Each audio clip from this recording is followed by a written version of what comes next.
9 yıldır yatalak. 9 yıldır yatalak. Maalesef bizim bu kadar mağduriyetimize dönerek dilekçe vermeme rağmen bizi bayağı telaş, etkili mağdur ediyorlar. Şimdi geçen sene de dilekçem bir ayda faturam 847 TL geliyor. Dilekçe veriyorum, diğer ay düzeltiyorlar 120 TL. Bu sene de aynı şekil. Geçen seneden beri dediler düzelteceğiz. Yükü yükseltmek için, yani elektrik faturamı yükseltmek için bir düzeltme geçen seneden beri yapılmamış. Bu sene de aynı gittiğim zaman 12. ayda mıdır bilmiyorum, tahminen 636 TL geldi. Gene dilekçe verdim, 97 TL'ye indirdim. Bu sabah elektrik panosuna hasta olduğuna dahil, yazılı olduğuna dahil gelip elektriği kesmişler.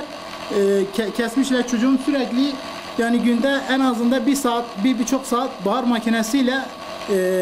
makinesi vermesi gerekiyor. Bu SSP hastaların şeyleri öyle.